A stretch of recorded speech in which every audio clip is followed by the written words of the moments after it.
성령으로 거듭난 사람들을 신인류라, 새인류라 이렇게 말합니다. 천국에 누가 들어가서 살 거냐? 이 신인류, 새인류가 들어가서 삽니다. 신인류의 특징이 뭡니까? 다 능력의 사람들이라는 것입니다. 우리가 예수님 믿고 성령으로 거듭나면 하나님이 주시는 그 능력으로 이 땅 위에서 살아가게 되어 있습니다. 자동이에요. 그런데 그 자동이 안자동이 될 때 혹은 반자동이 될 때 우리가 믿음 생활을 바르게 하지 못해서 그렇습니다. 믿음 생활이란 기도 생활이라고 했습니다. 믿음 생활 한다고 하면서 기도 생활을 하지 않으면 그 믿음이 크지 않습니다. 믿음이 크는지 않는지는 금방 자가 진단이 가능해요. 믿음으로 살지 않으면 성령의 열매가 맺히지 않습니다. 믿음으로 사는 것은 하나님이 우리에게 마음판에 부어주시는 생각, 소원대로 그 소원을 갖고 기도로 연결시키는 삶인데, 그렇게 연결되면 나타나는 열매가 성령의 열매입니다. 반대로 그렇게 살지 않으면 자동으로 중간은 없어요. 반드시 성령의 열매가 아닌 육체의 열매가 맺힙니다. 육체의 열매는 갈라디아서 5장 19절로 21절에 보면 15가지가 쭉 기록되어 있죠. 음행과 더러운 것과 호색과 우상숭배와 주술과 원수 맺는 것과, 그러니까 육체를 따라서 살면 누가 하나 이렇게 딱 저 사람 밉다 그러면 언제까지 미워요? 주님 오실 때까지 미워요. 아주 불행한 사람이 불행한 사람. 그러니까 육체를 따라가니까 심각한 결론에 이르러 갑니다. 그 다음에 계속 그 육체의 열매가 이어지죠. 분쟁과 시기와 분냄과, 하여튼 이 분쟁, 아무든지 걸리기만 한번 해봐. 늘 싸울 준비가 되어 있어요. 늘 시기하고 화를 또 잘 냅니다. 또 당을 잘 줘요. 당 짓는 것과 분열함과, 또 당 줬다가 또 금방 나눠져. 저 사람이 그때는 저 양반들하고 잘 어울렸는데 또 철천지 왼수가 돼 있어요. 또 이게 분열을 또 잘해. 이게 다 육체의 열매입니다. 또 투기와 술 취함과 방탕함과 이런 것들 15가지가 쭉 맺히는데, 성경은 이런 열매가 계속 맺히면 내가 너희에게 전에 경계하였던 것 같이 경계하노니 하나님의 나라를 유업으로 받지 못할 것이요, 이렇게 말씀합니다. 이 15가지가 이게 내 속에서 이렇게 자꾸 나타나는데도 이게 개선이 안 되고 성령의 열매 쪽으로 안 가면 대단히 죄송하지만 성경 말씀에 하나님의 나라를 유업으로 받지 못한다 했습니다. 그러니까 상당히 심각하게 우리를 이렇게 점검하시고 평가하셔야 됩니다. 그러나 정상적인 믿음 생활을 하게 되면 성령의 열매가 맺혀요. 사랑과 희락과 화평과 오래 참음과 자비와 양선과 충성과 온유와 절제, 이런 것들이 맺히죠. 사랑은 고린도 전서 13장 4절로 7절에 보면 사랑이 15가지가 나와요. 성령의 열매를 다른 쪽으로 조명한 것입니다. 그런 열매들이 맺히면 우리가 믿음 생활을 정상적으로 하고 있다, 이렇게 보시면 되고, 육체의 열매가 맺히면 이거 큰일 났구나, 빨리 돌이켜야 되겠다, 이렇게 생각하시면 됩니다. 자, 그러면 왜 교회 다니는 분들이 이게 성령의 열매를 다 맺지 못하고 육체의 열매를 맺혀낼까? 이유가 있어요. 그냥 육체의 열매를 맺히는 게 아닙니다. 육체의 열매를 맺도록 하는 누군가가 있어요. 그게 누굴까요? 사단입니다. 마귀입니다. 여러분, 우리가 본문으로 잡은 에베소서 1장 19절 말씀의 결론이 어디냐면, 결론이니까 끝에 나오겠죠. 6장에. 그러니까 6장에 보면 이제 1장 19절 이하의 6장 전까지 보면 다 이야기를 하는 거예요. 능력 있는 삶에 대해서 예수님이 어떤 일을 행하셨고, 예수님께서 행하신 그 모든 일들이 우리한테 어떻게 적용되고, 이러면서 결론으로 6장으로 딱 갑니다.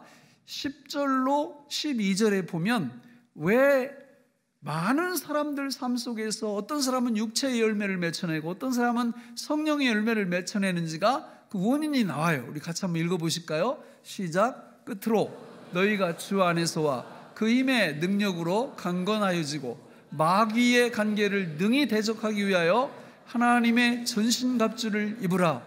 우리의 씨름은 혈과 육을 상대하는 것이 아니요 통치자들과 권세들과 이 어둠의 세상 주관자들과 하늘에 있는 악의 영들을 상대함이라. 아시겠습니까? 다 알고 있죠. 성령으로 거듭나서 신인류, 새 인류가 되면 보이는 게 전부가 아니라는 것을 직감적으로 알아요. 왜냐하면 성령으로 거듭났기 때문에. 그러나 세상 사람들은 뭐만 봅니까? 보이는 것만 봅니다. 안 보이는 세상은 말할 수도 없고 하지도 않아요. 요즘 막 미투 운동이 일어나가지고 혹시 이 중에도 막 좀 걱정되는 분 계신가요? 네. 저는 걱정 안 돼요. 저는 이게 준비를 옛날에 신학교 다닐 때부터 조금 철저하게 해놨어요. 이러다가 또 넘어지면 안 되는데. 그래서 저는 끝나고 나갈 때도 여자분들하고는 뭐도 안 해요. 절대 악수 안 해요. 전기 통할까 봐. 진짜예요, 진짜. 제가 이렇게 어떤 여집사님들 이렇게 손잡으면 찌릿찌릿할까 봐 여자분들은 악수 안 합니다. 그리고 제 방에 누가 상담하러 딱 오시고 그래도 여러분 마음 놓고 오세요. 24시간 촬영되고 있어요. 제 방에 CCTV가 다 돼 있어가지고 거기 오셨다가 헛소리하면 그냥 코너로 몰립니다. 그러니까 제가 나를 감시하기 위해서 CCTV를 딱 이렇게 24시간 다 촬영하고 있어요. 그러니까 왜 그렇게 했냐? 제가 저를 못 믿거든요.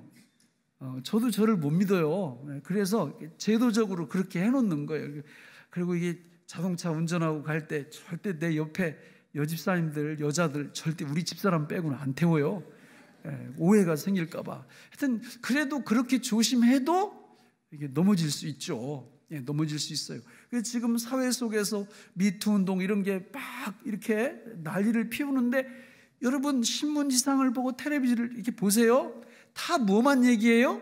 눈으로 보이는 것만 얘기하는 거예요. 뭐 이거 막으려면 어떻게 해야 된다, 이렇게 해야 된다.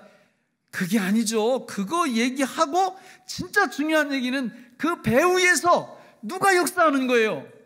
마귀가 역사하는 거죠. 사탄이 역사하는 거죠. 그 사람들 불행한 사람들이라고요. 다 정말 불행한 사람들이에요. 그런데 세상은 안 보여. 성령으로 거듭나지 않으면 이 영적 세계가 보이질 않아요. 모든 눈으로 보이는 세계는 영적 세계에 의하여 결정되거든요. 성령에 의해서 결정되고 악령, 사탄에 의해서 결정되는 겁니다. 오늘 말씀에도 보면요, 사단이 우리를 어떻게 한다고요? 공격해 들어온다고. 그것도 정정당당하게 우리를 공격하는 게 아니라 간계를 쓴다고 말씀하거든요. 그리고 사탄의 졸개들이 나와요. 통치자들과 권세들과 이 어둠의 세상 주관자들과 하늘에 있는 악한 영들. 이게 다 우리 눈에 보이는 존재들이 아니에요. 사단 세계의 그 사단의 부하들이란 말입니다. 눈에 안 보여요. 그런데 많은 사람들은 그런 거는 꿈에도 생각하지 않고 맨날 눈에 보이는 것만 갖고 시비를 거는 거예요. 그러니까 맨날 사단에게 조롱당하고 사탄에게 이용당하고 이렇게 사는 거죠. 우리가 신인류가 되었다면, 새 인류가 되었다면 하나님께서 말씀하시는 이거를 분명히 알아야 됩니다. 성령으로 거듭나면 보이는 세계뿐만 아니라 보이지 않는 세계도 이게 들어와요. 그래서 누가 뭐 집에서 어떤 우리 아내나 또 우리 자녀들이나 우리 남편이나 어떤 행동을 할 때 보이는 것만 절대 안 보죠. 보이지 않는 그 배후를 볼 수 있는 영안이 열려야 되는 거예요. 보이는 것만 가지고 이렇게 하면 이게 하나님이 의도하시는 새 인류의 삶이 펼쳐지지 않아요. 그러면 이 마귀가 도대체 어떤 형태로 우리를 공격하나? 간계라는 건 이렇게 정정당당하게 이렇게 밀고 들어오지 않고 트릭을 쓰고 속임수를 쓴다는 거거든요. 그리고 이렇게 하는 이유가 있어요. 여러분 성동격서라고 아시죠? 그러니까 이제 우리가 저기 서해안 쪽에 북한이 공격할 줄 알고 거기를 다 이렇게 지키고 있는데 동해안을 딱 치는 거예요. 그러니까 마귀가 그런 수법을 잘 씁니다. 그래가지고 우리가 요 삶 속에서 마귀가 우리를 공격해 들어오면 그거 막다가 결국은 진짜 중요한 걸 하나도 못하는 거예요. 우리의 정말 위대한 사명은 사단을 박살내는 거거든요. 그런데 박살은커녕 사단이 공격을 계속 관계를 쓰면 그거 막다가 그냥 장파하는 거예요. 그러면 사단이 어떻게 집중적으로 우리를 공격해 들어오냐? 고린도 후서 11장 14절로 15절에 보면 거기 나와요. 같이 읽어보겠까요?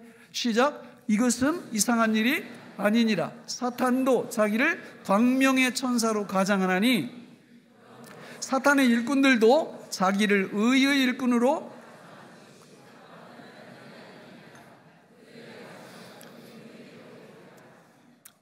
또 여러 말씀이 있는데 시간이 없으니까 저 한 말씀만 딱 보세요. 이것은 이상한 일이 아니니라. 사단도 자기를 무슨 천사로? 광명의 천사로. 사단은 광명의 천사로 다가오고요. 그러면 그 졸개들, 사단의 일꾼들은 우리한테 뭘 갖고 들어오느냐? 한번 읽어볼까요? 사단의 일꾼들도 자기를 무슨 일꾼? 의의 일꾼. 의가 뭐예요? 의가 옳은 거예요. 옳은 거. 정의. 요즘 막 정의 막 선전 진짜 잘하던 사람들이 완전히 지금 아주 박살이 났죠? 너무 안 됐어요. 막 옳은 거 막 사회가 이런 거 막 부리고 어쩌고 이러다가 보니까 진짜 자기들이 더 나쁜 짓 하고 있었잖아요. 그러니까 그게 말이 안 되는 거예요. 이게 불쌍한 사람들이에요. 사단한테 이용당한 사람들이에요. 여러분, 우리가 정말 옳고 그름의 논쟁에 빠지기 시작하면요, 끝이 날까요, 안 날까요? 절대 안 납니다. 절대 안 납니다. 여러분, 가정에서 한번 생각을 해봐요. 부부싸움을 왜 합니까? 99%는 다 뭐예요? 옳고 그름 때문에. 옳고 왜 이렇게 하냐, 왜 이렇게 하냐, 뭐가 잘못됐냐, 내가 어때서 이러다가 싸우는 거 아닙니까? 그러니까 우리가 정확히 알아야 돼요. 옳고 그름의 논쟁은 끝이 있다 없다? 진짜 없어요. 그래도 옳은 건 옳은 거고 그런 건 자기 생각이지. 다른 사람이 동의를 안 하잖아요. 그러니까 그 논쟁에 휩쓸려 들어가면 절대 안 된다는 거예요. 교회도 마찬가지예요. 교회도 옳고 그름의 논쟁에 빠진 교회는 진짜 중요한 걸 못해요. 그리고 그 싸움박질 하느라고 시간, 물질 다 허비해버리고 정말 처참한 교회가 됩니다. 여러분, 우리는 이 땅 위에서 살아갈 때 이 옳고 그름을 분별하는 거를 성경적으로 배우셔야 되는데 다 가르쳐 드렸어요. 어떻게 하면 정확히 할 수 있냐? 뭘로 기도하면? 성령으로 기도하면, 그리고 그 성령님의 인도하심을 따라서 성령으로 살고 성령으로 행하면 거의 옳고 그름의 논쟁에 안 빠져요. 성령으로 기도하고 성령으로 살면요, 그냥 성경에 어긋나지 않으면 그냥 가만히 있어요. 성경에 어긋난다 그러면 그건 말해야죠. 왜냐하면 하나님이 딱 이렇게 규정해 놓으신 거니까. 또 우리가 대한민국에 사니까 그래도 대한민국 헌법은 조금 지켜야 될 거 아니에요? 성경과 맞는 헌법. 그럼 그 법에 딱 어긋나지 않으면 절대로 옳다 그르다를 얘기하면 안 돼요. 가정에서도 그렇고 교회에서도 그렇고. 그렇게 살아보시라고요. 그러면 뭐가 남냐? 힘이 남아요. 힘이. 남는 힘 갖고 뭐 할 거냐? 마귀 때려 부셔야죠. 그런데 옳고 그름의 함정에 빠져들어가잖아요. 뭐가 다 소진돼요? 힘이 소진돼요. 그럼 뭘 못해요? 마귀 때려잡는 일을 요만큼도 못해. 평생 맨날 눈만 뜨면 이게 잘못됐고 저게 잘됐고 이거 하다가 힘 다 빼고 진짜 주님이 주신 위대한 마귀 때려잡는 소명, 이 사명을 감당하지 못한다 그 말입니다. 저는 진짜 능력 있는 삶이 뭐냐? 오늘 이제 본문에 쫙 나와요. 사단이 우리를 공격하는 포인트가 6가지가 있습니다. 그러니까 우리는 이 6가지를 잘 알면 돼요. 6가지는 무기예요. 하나님의 전신갑주라고 그러죠. 거기에 보면 13절로 17절, 에베소서 6장 우리 한번 같이 읽어보겠습니다. 시작. 그러므로 하나님의 전신갑주를 취하라. 이는 악한 날에 너희가 능히 대적하고 모든 일을 행한 후에 서기 위함이라. 그런즉 서서 진리로 너희 허리띠를 띠고 의의 심경을 붙이고 모든 것 위에 믿음의 방패를 가지고 이로써 능히 악한 자의 모든 불화살을 소멸하고 구원의 투구와 성령의 검 곧 하나님의 말씀을 가지라. 자, 거기 보면 사단이 공격하는 포인트가 6개라는 거고 우리가 무장해야 될 그 무기가 6개라는 거예요. 근데 저 6가지는 다 뭐라고 그랬어요? 하나님의 말씀이라고 그랬어요. 말씀을 이렇게 겹쳐서도 얘기하고 성령의 검 같은 경우는 전체를 활용하는 이런 부분을 강조하는 겁니다. 제가 저거 한 몇 달 전에 애우는 법 가르쳐 드렸죠? 예, 성경적인 순서도 중요하고요.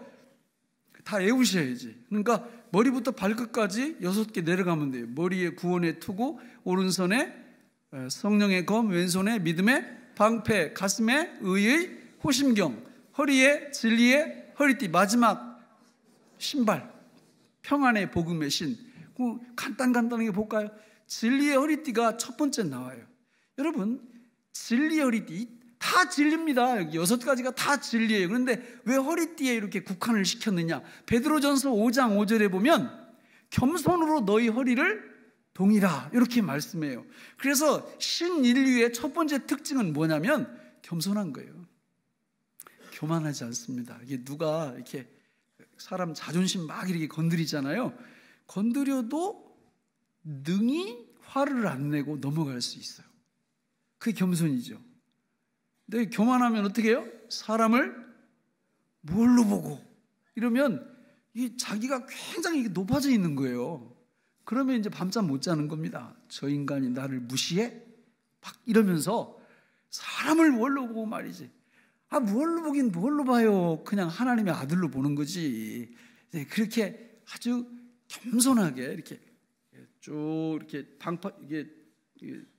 총알 날라오는 데가 여기 있으면 땅을 이만큼 파고 요 속에 들어가 있으면 아무리 날라와도 소용없어요. 안 맞아요. 근데 고개를 들으면 어떻게 될까요? 예, 그냥 큰일 나는 거죠. 그러니까 교만은 머리를 드는 거고 겸손은 쑥 집어 넣는 거예요. 그게 능력이죠. 능력. 그러니까 우리가 이 땅 위에서 살면서 겸손의 비결이 딱 하나 있어요. 그게 뭐냐면 나는 교만한 사람이다 라는 생각을 잊지 않으시면 평생 겸손할 수 있어요. 나는 참 교만한 사람이다 라는 생각을 잊지 않으면 늘 겸손할 수 있어요. 두 번째는 뭐예요? 의의 호심경이에요. 하나님이 신인류가 되면 예수님 때문에 무조건 의롭다고 인정해 주세요. 믿습니까? 그 칭의의 기쁨을 누릴 줄 알아야 돼요. 예. 세 번째는 뭡니까? 평안의 복음의 신이죠. 복음을 알면 뭐가 있다는 거예요? 평안이 있다는 거예요. 그러니까 우리가 이 땅에서 살면서 평안이 없다 그러면 뭘 누리지 못하고 있는 거예요? 복음을 모르든지 복음을 누리지 못하는 거예요. 그러니까 우리는 신인류, 새인류가 되면은 그냥 평안을 하나님이 딱 넣어주셨기 때문에 평안을 누리게 돼 있어요. 그러니까 내가 요즘 평안치 않다 그러면 빨리 성경으로 와서 물어보든지 아니면 공부하든지 해서 그 평안을 누리셔야 됩니다. 네 번째가 뭐예요? 믿음의 방패예요. 믿음의 방패는 원수의 불화살을 막는 거라고 그랬습니다. 요즘 혹시 밤잠 못 이루는 분 계세요? 막 원통하고 속상하고 막 이래가지고 이런 분들은 원수가 불화살을 쐈는데 믿음의 방패로 딱 막으면 괜찮은데 이걸 내려놓고 온몸으로 그 불화살을 막은 거예요. 그러니까 불화살이 어디 박혀 있어요? 그 가슴에 박혀 있으니까 밤잠이 오겠어요? 밤잠 못 자는 겁니다. 그러니까 믿음의 방패를 사용할 줄 모르면 이게 정말 너무 안타까워요. 너무 안타까워. 그 다음에 다섯 번째가 뭡니까? 구원의 투구, 구원의 확신이 있냐. 이 확신도 잘 이해를 하시죠. 어떤 사람은 자기 느낌, 감정 그 확신을 얘기하는데 그건요 아침 저녁으로 바뀌어요. 구원의 확신이라는 건 예수 그리스도 그분을 내가 믿음으로 분명히 붙잡고 있냐. 그게 구원의 확신이에요. 느낌으로 감이 오는데 이런 게 아니고. 마지막 여섯 번째가 뭐예요? 성령의 검입니다. 이게 중요한 거예요. 성령의 검은 공격할 수 있는 건데 이게 무슨 뜻이냐면 앞에 나온 5가지를 능수능란하게 활용할 줄 안다 그런 뜻입니다. 그러니까 성령의 검을 아주 기가 막히게 사용했던 분이 계신데 누군지 아세요? 예수님입니다. 예수님이 공생애를 시작하시면서 광야에서 또 성전 꼭대기에서 시험을 마귀한테 받아요. 첫 번째 시험은 돌로 떡 만들어 먹어라. 두 번째 시험은 높은 데서 뛰어내려라. 마태복음에 나오는 거예요. 누가복음 순서가 좀 바뀝니다. 세 번째 시험은 뭐예요? 나한테 절하라. 그랬더니 마태복음 4장 10절에서 우리 같이 한번 읽어볼까요? 예수님이 시작. 예수께서 말씀하시되 사탄아 물러가라.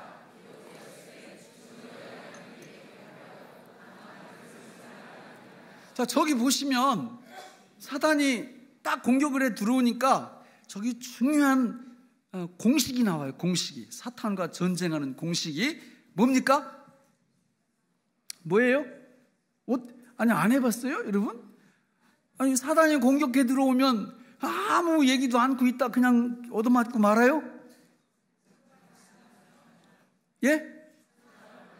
예, 그렇게만 하면 사도행전의 제사장의 아들들이 바울이 귀신 쫓아내는 걸 보고 자기들도 사탄아 물러가라 했다가 늘씬 두들겨 맞았죠. 그러니까 사탄아 물러가라만 하면 큰일 납니다. 중요한 게 뭐냐면 사탄아 물러가라 뭐 했을 때? 기록되었을 때.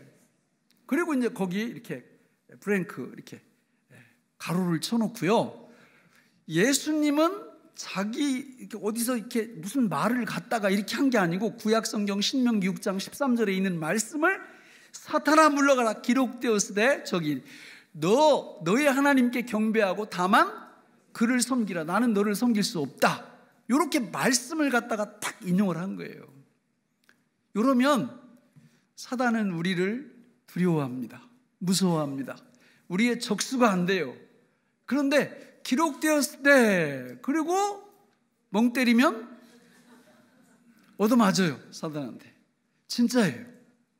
그러면 기록되었을 때 하고 그 안에 들어갈 수 있는 생명의 말씀, 성령의 검인 하나님의 말씀을 우리가 많이 소유하고 있어야 되겠죠. 한번 지금 머리를 돌려보세요. 나는 저 가로 안에 집어넣을 수 있는 하나님의 말씀이 10개가 있다, 50개가 있다, 100개가 있다, 200개가 있다. 나는 하나도 없다. 진짜예요.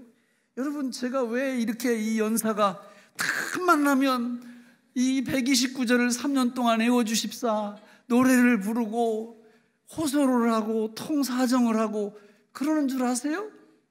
사탄아 물러가라 기록되었을 때 그 다음에 널 이거를 우리 머릿속에 기억하라 그 말이에요.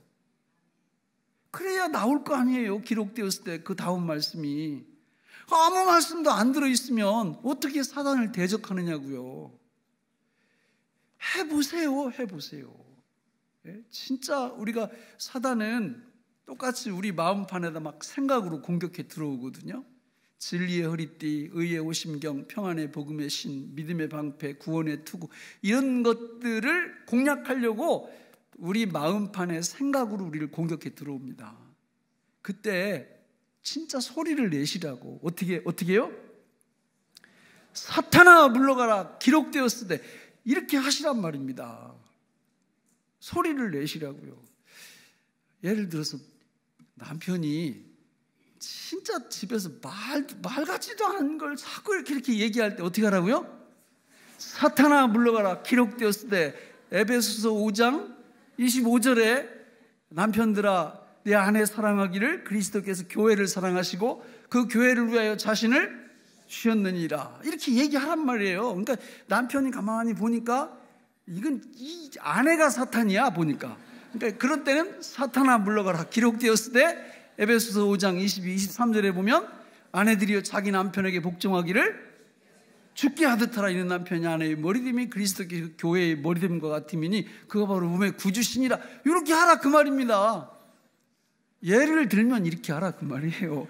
예를 들면 우리 부인이 그런다는 게 아니고 우리 남편이 그런다는 게 아니고 이 말씀을 다 가지고 있으면 사단이 내 구원의 확신을 공격해 들어오는지 아니면 지금 믿음의 방패를 뚫으려고 불화살을 쏴대는지 아니면 구원의 확신을 흔들려고 나를 공격해 들어오는지 여기 다 있어요. 다 있어.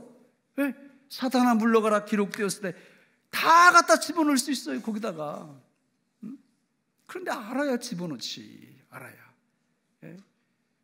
텔레비 연속극 시간은 그냥 분초 단위까지 다 기억하고 있는데 기록되었을 때 이건 모르면 어쩌라고요? 안 되죠. 안 되죠. 그래. 자, 그러면 이게 왜 안 되느냐? 왜 안 되느냐? 이어서 나와요. 18절에 보면 같이 한번 읽어볼까요? 안 되는 분은 이래서 안 되는 거고 잘 되는 분은 저래서 잘 되는 거예요. 시작. 모든 기도와 간구를 하되 항상 성령 안에서 기도하고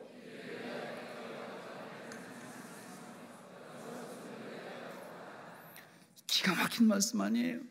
성령의 검을 능수능란하게 사용할 줄 알려면 그냥 안 되고 어디서 기도해야 된다고요? 성령 안에서. 자연스러운 기결이죠. 성령의 검을 자유자재로 다시 말하면 말씀을 자유자재로 사용하려면 성령 안에서 기도 안 하면 안 됩니다. 성령 안에서 하는 기도는 어떻게 한다고 말씀드렸죠? 성령께서 우리 안에서 소원을 두고 행하게 하신다고 그랬어요. 이거는 신인류, 새 인류에게만 해당되는 말씀이에요. 예수님을 믿지 않고 성령으로 거듭나지 않은 사람은 지금 제 말을 전혀 이해하지 못합니다. 그러나 성령으로 거듭난 분들은 다 이해할 수 있어요. 우리 마음판에 그분이 넣어주는 소원이 있고 생각이 있고 그 생각이 들어오면 그걸 갖고 어떻게 한다고요? 기도로 연결을 시켜요. 하나님 이 생각 왜 주셨어요? 하나님 이게 주님이 주신 생각 맞나요? 주님 여기서 내가 어떻게 행동을 해야 되죠? 이렇게 계속해서 그분하고 대화가 이루어지는 거예요. 대화가.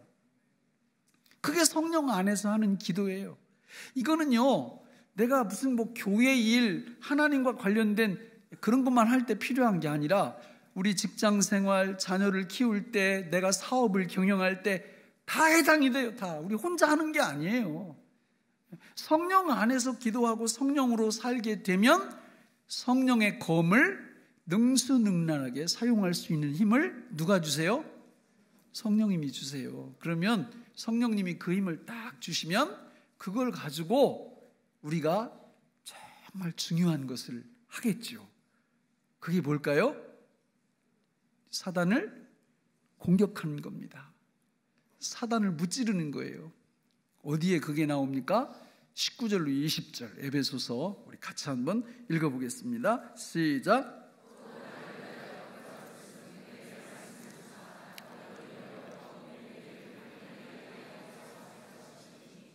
이 일을 위하여 내가 쇠사슬에 매인 사신이 된 것은 나로 이 일에 당연히 할 말을 담대히 하게 하려 하심이라. 한마디로 말하면 뭐예요? 예? 전도입니다. 전도. 이게 전도가 여러분 어떤 거냐면 사단의 머리를 박살내는 게 전도예요. 그런데 교회 다니면서 허구한 날 옳고 그름의 함정에 빠져가지고 이게 옳으니 저게 옳으니 맨날 이거 하고 있으면 힘을 거기다 다 쏟아가지고 정작 사단을 공격할 힘이 없어요. 힘이 없어. 평생 가도 전도 한번 못합니다. 왜? 맨날 옳고 그름. 교회는 이렇게 하는 게 아닌데, 남편은 이렇게 사는 게 아닌데, 아내는 이렇게 사는 게 아닌데, 맨날 옳고 그름 함정에 빠져가지고 힘을 다 거기다 쏟아버려요. 그게 아니란 말입니다. 그게 아니고 옳고 그름 함정에 안 빠지고 성령으로 기도하고 성령으로 살면 뭐가 보이냐? 영적인 세계가 확 보여요. 하나님이 신인류, 새 인류를 어디로 이끄시며 어디에서 살게 하시려는가 이걸 보여주시는 거예요. 그래서 복음, 십자가에 피 묻은 예수 그리스도의 복음을 전하면 사단의 머리가 박살나는 거고요. 사단의 생명 자체가 허물어지기 시작하는 거예요. 왜? 사단의 생명은 어디에 근거합니까? 모든 불신자들 속에 들어와 있거든요.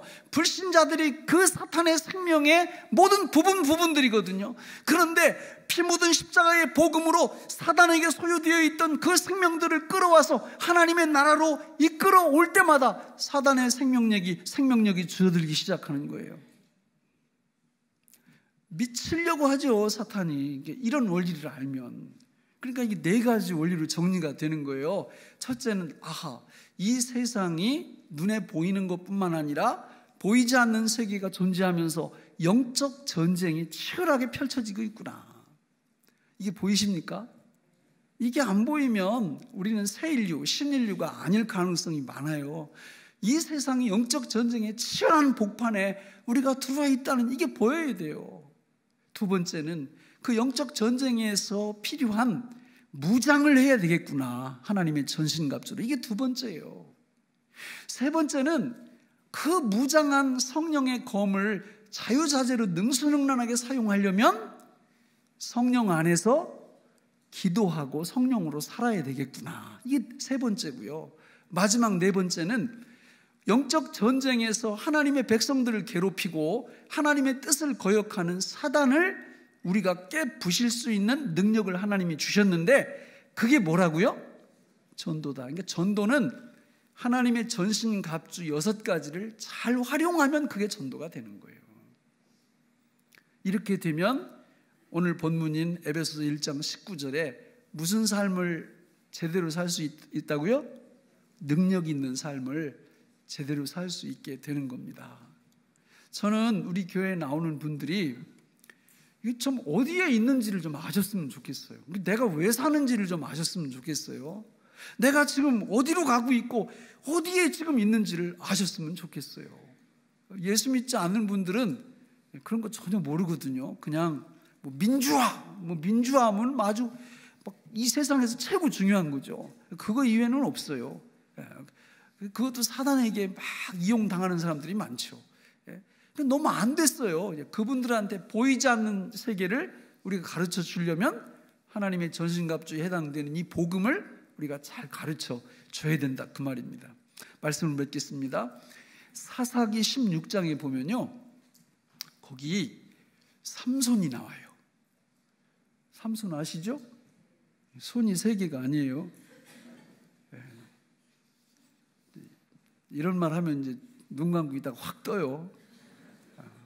손이 3개가 아니고 사람 이름이 삼손인데, 삼손이 어떤 사람이냐? 나귀 턱뼈 하나로 블레셋 군인들 1,000명을 해치울 수 있는 능력을 가진 사람이 삼손입니다.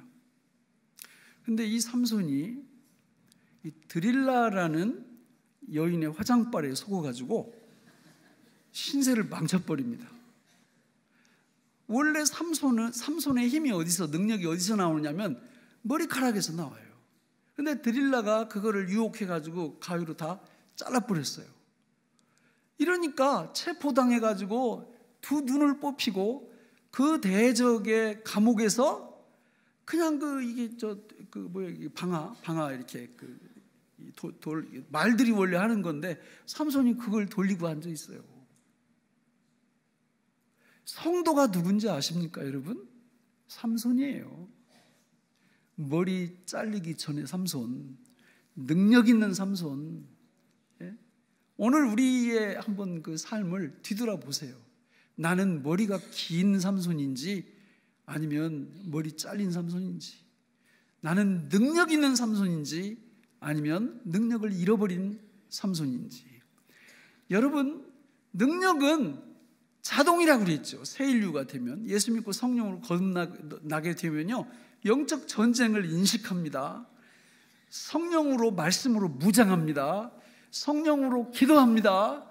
십자가에 피 묻은 복음을 갖고 사단을 공격합니다.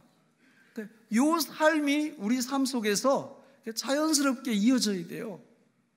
그렇게 해보세요. 그러면 이게 이런 거구나. 이 엄청난 진리가 여기 있구나. 내가 어디에 있고 어디를 향해서 가고 내 종착역이 어딘지 금방 알고요.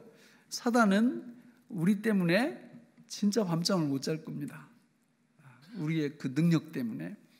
그러나 적지 않은 성도들이 머리가 다 잘려 있어요. 왜 사는지를 몰라. 어디로 가고 있는지도 모르고. 너무 안타까워요. 사단을 공격하는 건 언감생신. 꿈도 못 꿔요. 꿈도 못 꿔요. 왜 우리가 전도 폭발에 지원해야 되고, 왜 우리가 70인 전도대에 지원해야 되고, 왜 우리가 삶 속에서 십자가에 피 묻은 복음을 전해야 되는지 전혀 인지도 못해요. 막 불편해하고 능력은 하나도 나타나지 않고 그럼 뭐 하겠어요 그러면? 하나님의 사명을 감당하지 못하면 머리 잘리기 전에 삼손은 나귀 턱뼈로 1000명을 부수면서 하나님의 위대한 사명을 감당했다면 머리 잘린 삼손은 뭐 했다고요? 감옥에 갇혀서 맷돌 돌리고 있다고. 맷돌 돌리는 거예요. 저는 우리 세교중앙교회에 나오는 분들은 맷돌 돌리는 분이 한 분도 없기를 바랍니다. 나귀 턱뼈를 가지고 이 위대한 하나님의 능력 있는 백성들로서 이 땅 위에서 살아가시기를 예수님의 이름으로 축원합니다. 기도하겠습니다. 하나님 아버지, 오늘 우리에게 주신 이 말씀이 생명의 양식이 되게 하여 주옵소서. 예수님의 이름으로 기도하옵나이다. 아멘.